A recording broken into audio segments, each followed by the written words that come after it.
On a warm Los Angeles morning, Sergeant Joe Friday and Officer Frank Smith are called to the Curtis home after the shooting death of Jeff Curtis. The first account comes from his mother, whose manner and description of a man leaving the house send the homicide detectives back through the events of that morning and toward a connection with Bruce Dudley. From NBC, this is Dragnet, episode 173, Big Lie, first broadcast October 12th, 1952. Jack Webb and Ben Alexander are featured with a script by John Robinson. We now take you back to the original broadcast. Sound off for Chesterfield. Chesterfield, first cigarette in America to give you premium quality in both regular and king size, brings you Dragnet.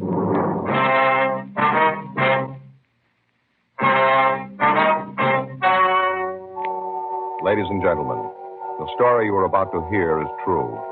The names have been changed to protect the innocent.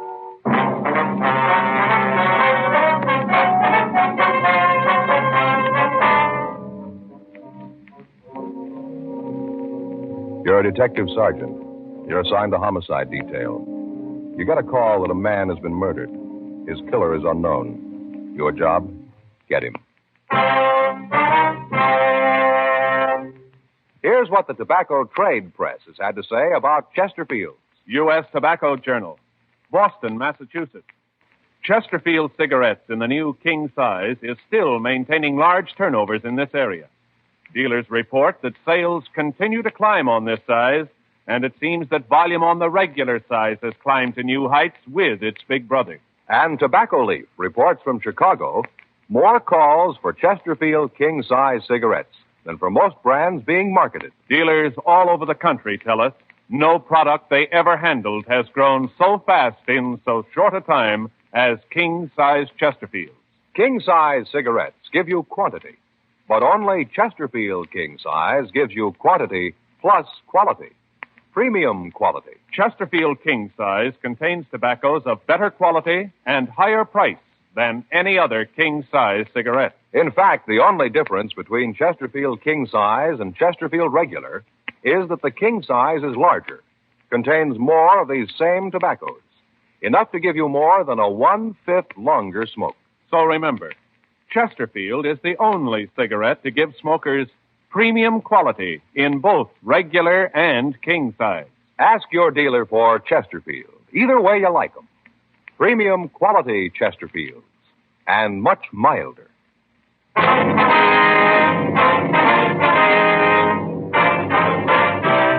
Dragnet, the documented drama of an actual crime. For the next 30 minutes, in cooperation with the Los Angeles Police Department, you will travel step by step on the side of the law through an actual case transcribed from official police files. From beginning to end, from crime to punishment, Dragnet is the story of your police force in action. It was Saturday, May 12th. It was warm in Los Angeles. We were working the day watch out of homicide detail. My partner's Frank Smith. The boss is Captain Lorman. My name's Friday. It was 8:04 a.m. when I got to room 42. Homicide. That's you, Joe? Yeah, I'm sorry I'm late, Frank. I got held up in traffic. Okay, no problem. I'll sure be glad when they get that freeway finished, won't you? Around the end of the pass this time in the morning, you can't go more than 10 miles an hour. Yeah, cars really climb up around Franklin. Mm-hmm. Oh, boy, when we get through tonight, I'm going to go straight to bed. I might not even stop to eat. All right, what's the matter? Have trouble getting sleep last night? Well, I wouldn't have had any trouble if I'd had the chance to do it. What do you mean? I don't get it. My brother-in-law. Oh, what do you have to do with it? Oh, a couple of weeks ago, he sent away for one of those courses in hypnotism at home. Uh-huh. Book got to the house yesterday right away. He's got a new career, going to go into the hypnotism business. All right. Yeah. Book tells how if you do it right, you can have full control over people, make them do things you want, all that stuff. Mm-hmm. Right away, he's got to practice on somebody. We just finished dinner, and I was all settled down to watch television. He comes in with this little book, a little bitty mirror and a candle, and first thing he lights the candle and tells me to look at it. Concentrate, you know. Yeah. I told him to go take a run and jump, and right away Faye joins in and says I don't want him to get ahead. And I said something about the fact that he could use one, and it started. Ends up with me sitting there and him trying to control my will. Well, did it work? I don't know. Waved his hands in front of me and flashed the mirror in my eyes, and I fell asleep. Yeah. And right away wakes me up, wants to know how it felt, what it was like when he put me under. I told him he didn't, and I just went to sleep, so he kept trying to use with this book called Post-Hypnotic Suggestion. You know, while I'm asleep, he says something I'm supposed to do when I wake up. Oh, yeah. And then he woke me up and waited for me to do it. What do you want you to do? I never found out. He just sat there and looked at me. Every time I'd doze off, he'd wake me up so I could do whatever it was he suggested. And around 1:30 this morning, he gave up. He said the book wasn't any good and he was going to get his money back. All the time, Faye's sitting there just watching, miserable. If I'd known what it was he wanted me to do, I'd have done it to get him off my back. Never did find out what it was. This morning, wouldn't even say hello. Figured I wasn't cooperating, I guess. I get it. Homicide, Friday. Yes, ma'am. Yes, ma'am, it is. Mm-hmm. Yes, well, what was that address again? Yes, ma'am, we'll be right out. Something for us? Yeah, a woman out on Burn Street, 6425, says her son's been murdered. Frank and I drove out to the house. It was a typical residential neighborhood. When we got there, a crowd had gathered around the front of the house. A radio car had arrived, and the officers had gotten the people back from the lawn and the entrance of the house. We went in and met the woman who had placed the call, a Mrs. Edith Curtis. She was a woman in her late 40s with graying hair. As we talked to her, she kept wringing a handkerchief in her hand. Jeff was cleaning the gun. Middle of the week, he looked at it and said that it needed cleaning. He's always home on Saturday, so this morning he said he might as well get at it. After breakfast, he got out all the things he uses, put them on the table in there, and started to clean the gun. I was in the bedroom tidying up the place. I heard these loud voices and then a shot. I went to the living room, and I saw this man standing there. As soon as he saw me, he turned around and ran for the door. I yelled at him, but he didn't stop. What'd you do then, ma'am? I went over to Jeff. He was just lying there, still and quiet. I could see where he'd been shot. I knew he was dead, and then I called you. Before you got here, the other men, the ones in the car, got here. But it was too late. Our boy was dead. Terrible. Just terrible. Yes, ma'am. I'll go see if my partner's finished with the call, Mrs. Curtis. Would you like us to call your family doctor? No. Very kind of you, but I'll be all right. This house has been full of tragedy. Last couple of years, nothing but sadness. I'm used to it. I guess the good Lord makes you used to it. If he didn't, I don't think a mother could go on. Ma'am? My youngest daughter, Alice. 2 years ago, this next month, the 24th. She killed herself, Sergeant. It almost killed me, too, losing her. Yes, ma'am. That's why I say I'm used to it. I got to the point after Alice was dead where I couldn't see any reason for going on. Then I figured that the good Lord must have wanted it this way. And I wasn't the one to say it was wrong. Alice was going to have enough trouble as it was. I don't think I understand. Suicide, Sergeant. The one unforgivable sin. Yes, ma'am. Okay, Joe. I called them. Checked with the fellas in the car. They're looking around the neighborhood. Miss Curtis. Yes. I wonder if you could give us a description of the man you saw. We'd like to get out a call on him. Of course, I saw him pretty good, just standing there looking at me. Well, how old a man would you say he was? Maybe 35 or 40. Not any older than that, I'm sure. Mm-hmm. How tall would you say he was? Taller than you. About how much taller? Oh, maybe a couple of inches. Well, I make him about 6'1" or 2". Is that right? Yes, I think that's pretty close. About his weight. How heavy do you think he was? I'm not very good at that. I guess about 180, around there. Uh-huh. What about his clothes? What was he wearing? Could you remember? He had on one of those blue denim outfits, you know, the trousers and the jacket, light blue. Mm-hmm. Then the coat had that dark blue trim knitted around the bottom and collar. Had on a white shirt, no tie. And a pair of those shoes with the real thick soles, that rubber. Mm-hmm. Anything unusual about him? I don't think I know what you mean. Well, did he have any marks or scars? Anything that might make it easier for us to identify him? No, not that I could see. But you won't have any trouble identifying him. I'll tell you if you have the right one or not. Did he have a car? Would you know that? I don't think so. I didn't see one. All right, thank you, ma'am. Mm-hmm. I'll call us in right away, Joe. Get out the local and APB. Yeah. Miss Curtis? Yes. Could you tell us exactly what time the shooting took place? Not exactly, but I'd say about 7:45. Uh-huh. Did this man say anything to you? No, not a word. You never saw him before, maybe around the neighborhood, the stores, in the street someplace? No, I never saw him. I know that. But if I see him again, I'll know him. All right. I'll be right back, Joe. Okay. I hope you won't take offense, ma'am. What's that, Sergeant? Well, you don't seem too greatly concerned about your son's death here. I thought I'd explain that to you.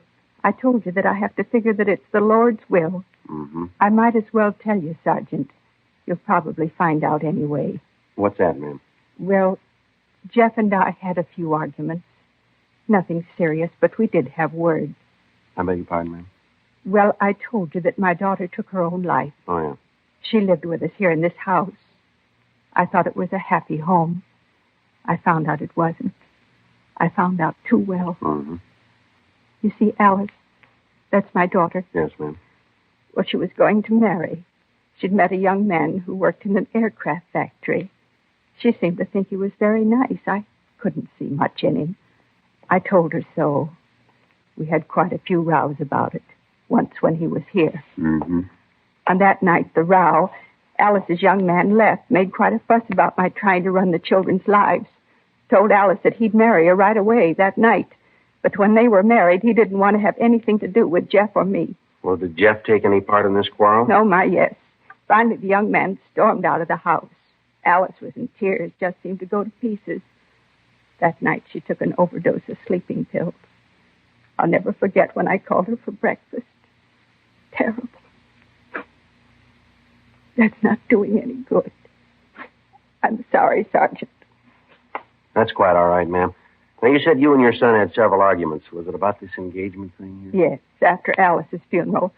Jeff seemed to sulk around the house. Then at night he'd go out and drink quite a bit. He seemed to think that I'd caused Alice to do away with herself. I tried to tell him that I didn't, that I was just as sorry as he was. I told him how badly I felt, but it didn't seem to do any good. Well, have you heard from Alice's fiancé since that night? He was at the funeral. Well, what's his name, Mrs. Curtis? Dudley. Bruce Dudley. Do you know where we can get in touch with him? I think Jeff had his address. I can look for it. Thank you. But you don't think that Bruce had anything to do with this? I know it wasn't him. I know Bruce. I know what he looks like. It wasn't him in the living room. Well, we just want to talk to him, ma'am. Of course, he might have hired someone else. No, I'm sure Bruce had nothing to do with it. Even with what he did say. Ma'am? That night, when they had the fight, Jeff told him that if he didn't get out, he'd throw him out. Mm-hmm. When he left, Bruce said that someday our meddling in other people's lives was going to backfire, that it might take some time, but that we'd be repaid. And that look in his eyes when he went through the door, Sergeant, Yeah. Maybe he did do it. He looked mad enough to kill us both. 9:12 a.m. The coroner arrived and removed the body. The men from the crime lab crew went over the place. A complete set of pictures was taken before the body was removed. Latent prints went over the rifle on the table and the cleaning apparatus. Frank and I noticed that the tablecloth on the living room table had been on the floor when we got to the house. Mrs. Curtis had told us that her son had grabbed it as he fell to the floor. We talked with the neighbors. One of them, a Mrs. Alvin Kemper, said that she had been watering the lawn between 7:30 and 8 a.m., but that she had seen no one enter or leave the Curtis house. She told us that she had heard frequent and loud arguments between Mrs. Curtis and her son. Frank and I drove out to the address of Bruce Dudley. It was a modern one-room apartment on Riverside Drive in the San Fernando Valley. We rang the buzzer a second time and waited. Looks like he's not in. Oh, what time you got? 12:17. He's probably gone out. Come on, we can check the manager. Yeah? Well, Mr. Dudley? Yeah, what do you want? Well, police officers would like to talk to you. Okay, come on in. Just got up, out late last night. I don't feel at all well. Now move those clothes and sit down. I'm going to put a pot of coffee on. Oh, I feel like a troop of midgets ran barefoot over my tongue. Yes, sir. Go right ahead. What do you want to see me about? You know a Jeff Curtis? Yeah, I know him. Hey, what'd you say your names were? Well, my name's Friday. This is my partner, Frank Smith. You got any badge? Something to prove that you're cops? Yes, sir. Here's my ID. Mm-hmm. Sergeant Joseph Friday. Okay. Now, what's this about Jeff? He's dead, Mr. Dudley. Dead? Yes, sir. How'd it happen? Accident? Well, we're not sure. He didn't kill himself, did he? Why do you ask that? I just thought he might have. Sister killed herself. Thought he might have done the same thing. Do you know of any reason that he'd do something like that? Oh, no, not that I could name. I understand you and Mr. Curtis didn't get along too well. We got along all right. Oh, when Alice and I split up, there were some words, nothing serious. Well, the way we get it, you were pretty sore at him. Yeah? Yeah, I understand you and he had quite an argument. He was ready to throw you out of the house. You've been talking to his mother. She's been throwing lies around again. Well, is it true? Did you and Curtis have an argument? Yeah, I got nothing to hide. You been out of the house this morning? No, why? You have any way of proving you were here all morning? Just got up. You know that. You guys got me out of bed. What are you trying to prove? Just want to know if you can account for your time, that's all. You think I had something to do with Jeff's death, is that it? We didn't say that. No, but you meant it. Oh, excuse me, I got to get the coffee. You want some coffee? No, thanks. How about you? No. You don't mind if I have a cup, huh? No, sir, go right ahead. Thanks.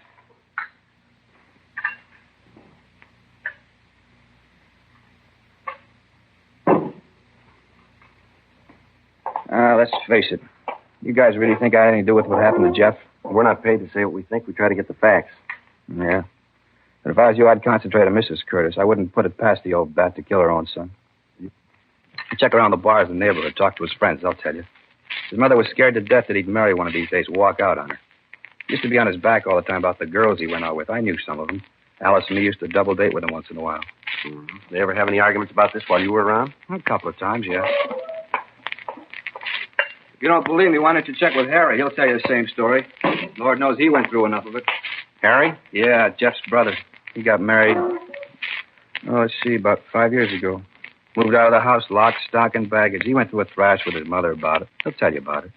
Used to come over to see Jeff once in a while after he got married, but the old lady caused so much trouble that they started me at a bar. Got to the point where Harry wouldn't go in the house. Check with him, he'll tell you. You know where we can get in touch with him? No, I haven't got the address. Look it up in the book, Harry Curtis. I think it's out on Selma, someplace in Hollywood. All right, sir. Where do you work? Meyer Aircraft. I'm a toolmaker. You work the day shift? Yeah, I'm off today. Hey, what's this for? Just wanted to know where we could reach you.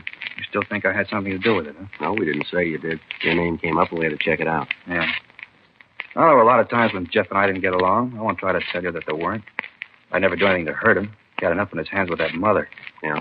Sure, one night when we came home from a date, Alice, me, Jeff, and his date, we were sitting around the kitchen having something to eat. Mother came in madder than a wet hen, raised Cain, told Jeff to get the woman out of the house. Jeff told her he wouldn't have her talk to the girl like that. He thought quite a bit of her. Mm-hmm. The old biddy walked right over and slapped the girl across the face, told her to leave Jeff alone. Said she'd rather see him dead than tied up with a girl like that. 2:40 p.m. We drove back to the office. There'd been no replies on the local or the APB. We checked the names of Jeffrey Curtis and Bruce Dudley through R&I.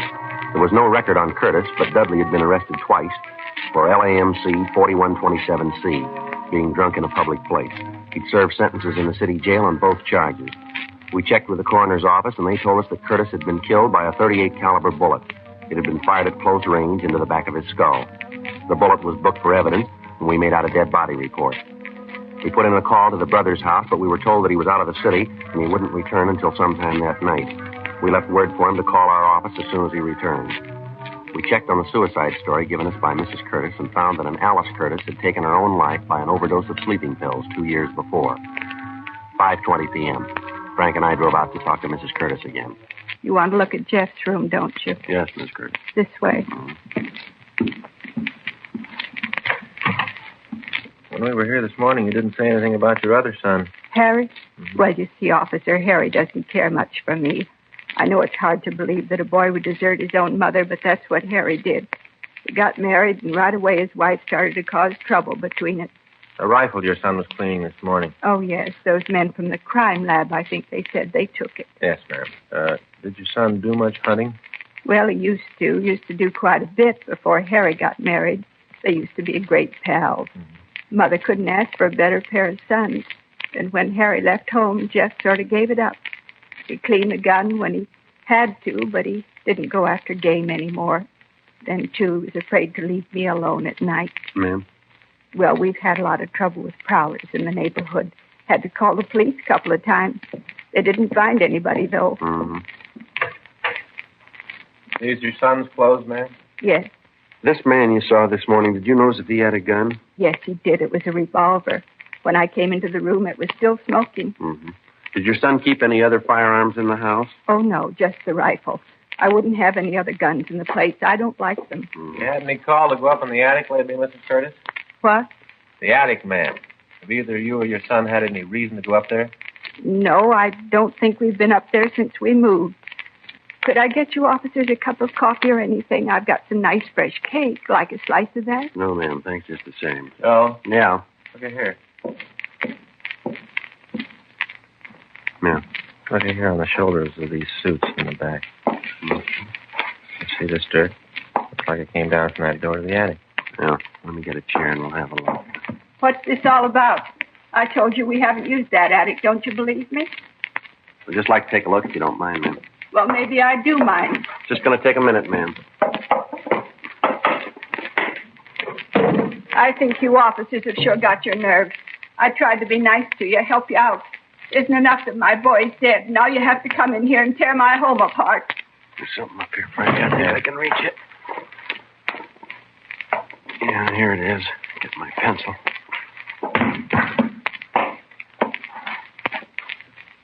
You ever seen this, Mrs. Curtis?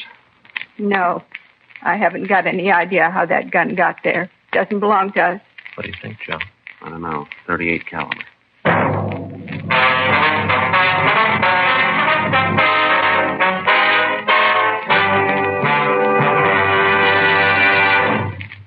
You are listening to Dragnet, the authentic story of your police force in action.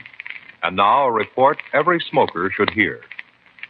Nose, throat, and accessory organs not adversely affected by smoking Chesterfields. First such report published about any cigarette.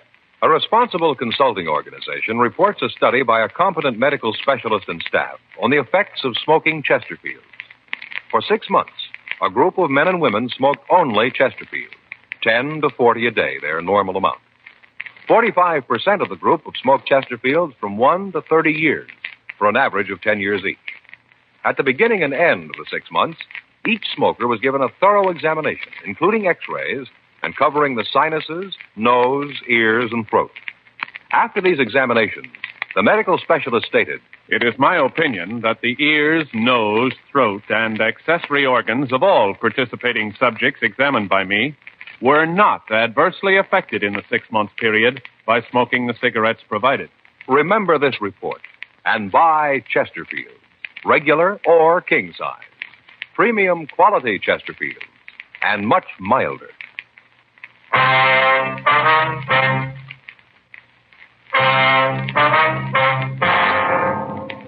We took the gun back to the city hall. It was checked for fingerprints, but none were found. We checked with pawn shop records, but the gun had not been registered. By checking with the manufacturer, we got the retailer's name. It had been sold to the victim, Jeff Curtis. The gun was turned over to Russ Camp for the routine check through ballistics. Just a minute till I take it out. Right. Okay. There's the end of the comparison, Mike. There we are. What's the matter now? Striations here. Got a make, Russ? Yeah, the match. 11:46 p.m. Harry Curtis called the office. He was surprised to hear of his brother's death, but said that he would be down to see us in the morning. Frank and I checked out, and the next morning we drove out to the house on Burn Street and picked up Mrs. Curtis. We talked to her in the interrogation room. This is perfectly ridiculous. I don't understand what you're trying to get me to say. Well, maybe if we lay it out for you, ma'am. Yes, that might do it.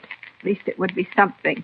All right, when we walked into your house yesterday morning, you said that nothing in the house had been touched, that everything was just as it was when your son was killed. Is that right? Yes, I guess I said that. Like to have you be sure one way or the other, ma'am. What did you say? I said that. I hadn't touched anything. Nobody did. Mm-hmm. Would you tell us what your son was doing when you left the room? I told you he was cleaning the rifle. On the living room table? Yes, that's right. What did you say he did after he was shot? I said he fell down. Did he touch anything as he fell, brush up against anything? Well, when he fell, he grabbed the tablecloth, pulled it down with him. Yes, ma'am. Well, then maybe you can explain how it was that all the things he used to clean the rifle and the gun itself were still on the table. What? How is it those things didn't come off the table when he pulled the cloth off? I don't know what you're trying to get me to say. Well, we'd like for you to tell us the truth. I'm telling that. All right, ma'am. When the crime lab went over your house, they found 2 places in the kitchen floor that had been filled in with plastic wood. The job didn't look very old. Well, what's wrong with that? Jeff took good care of the house. He might have tried to plug up some place where ants were getting in. When the men from the lab dug up the patches, they found 2 .38 caliber bullets underneath. They checked them with the bullet that killed your son. The bullets came from the same gun. I don't know what you're talking about. What does all this show? You talked about the prowlers. Said you had trouble with them in the neighborhood. That's right. What action did you take to stop this? I called the police. Had them come out and try to find the person who was causing the trouble. When did you call the police last? 3 weeks ago. We've checked the reports, ma'am. There's no record of anyone having called the police to check prowlers in that neighborhood for the past 6 months. Are you trying to make me out a liar? Is that what you're trying to do? We're trying to get the truth. Frank? Yeah, Joe. You want to check the office and see if Mr. Curtis is here yet? Yeah, sure. You brought my son here? Yes, ma'am. We've got to get the truth to this. Well, why did you have to get him involved in it? Well, as I said, ma'am, we're trying to find the facts. You don't believe what I've told you? Well, no, ma'am. You've made it a little difficult. How can you say that? Well, first you tell us that nothing was touched, yet the physical setup doesn't make that possible. You deny knowing anything about the gun when we find it, but we find 2 bullets that have been fired from the same gun embedded in the floor of the kitchen. You told us about prowlers in the neighborhood, but there's no police record of it. Your next-door neighbor says she was out in front of her house all morning, but she didn't see anyone enter or leave your house. We find the murder gun up in the attic. You told us you saw the killer leave the house with the gun. Your son died instantly. Now, can you tell us who put the gun there? No, ma'am. There's too much here that doesn't gel. They got you into this, didn't they, Harry? Yes, Mother? They're trying to tell you that I killed Jeff. They want me to tell them that I killed my own boy. Tell them I wouldn't do a thing like that. Not my own boy. Afraid I can't, Mother. What do you mean you can't? The officers just told me about it. Well, who are you going to believe? The policeman or me, your mother? You don't give me much choice. What? I love you, Mother. You got to believe that. I know that whatever you did, you thought was right. I know you didn't mean to hurt Jeff. I know that. And you think I killed him, too? Don't you? Harry, give me an answer. You think I killed Jeff, don't you? Yes, Mother. Well, I did. I didn't think I meant to do it. I think I just wanted to frighten him. He was running around so much. Those tramps who was seeing terrible women. I had to keep him home. I had to keep him with me. It was all I had. I'm not young anymore, Harry. You went away, then Alice. Jeff was all I had. I didn't want him to leave, and he was going to. We had an argument. He was cleaning the gun. I got the revolver. That way I knew that I'd always have him with me, that he wouldn't leave. I pulled the trigger. Then I knew what I'd done. That Jeff was gone, too. I didn't know what I was doing. I didn't know. You've got to believe that, officer. Yes, ma'am.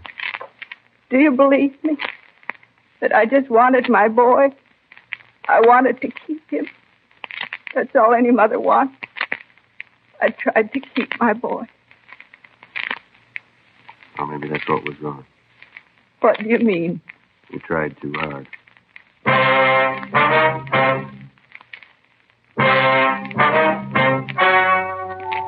The story you have just heard was true. The names were changed to protect the innocent. On September 4th, trial was held in Department 87, Superior Court of the State of California, in and for the County of Los Angeles. In a moment, the results of that trial. Now, here is our star, Jack Webb. Each of our Dragnet case histories is based entirely on facts taken from authentic police files, and everything we tell you about Chesterfield is based on facts, too. Chesterfield, for example, was the first to name its ingredients. Chesterfield tells you what it's made of, because you should know what gives you the best possible smoke. Now, that brings me to the report that George Fenneman and Hal Gibney read earlier. That, too, is based entirely on facts. Nose, throat, and accessory organs not adversely affected by smoking Chesterfield. First such report ever published about any cigarette. Remember this the next time you buy cigarettes and ask for Chesterfield. Regular or king size, premium quality Chesterfield gives you the best possible smoke.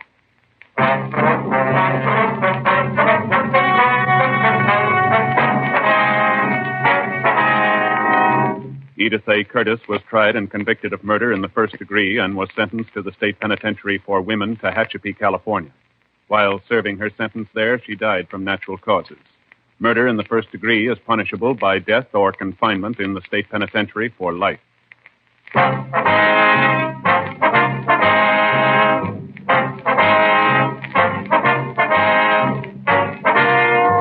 You have just heard Dragnet, a series of authentic cases from official files. Technical advice comes from the Office of Chief of Police W.H. Parker, Los Angeles Police Department. Technical advisors, Captain Jack Donahoe, Sergeant Marty Wynn, Sergeant Vance Frazier. Heard tonight were Ben Alexander, Herb Ellis, Helen Klebe, Whit Connor. Script by John Robinson. Music by Walter Schumann. Hal Gibney speaking. Tomorrow, sound off for Chesterfield. Either way you like them, regular or king size, Chesterfield gives you the best possible smoke. Much milder Chesterfield. Chesterfield has brought you Dragnet, transcribed from Los Angeles.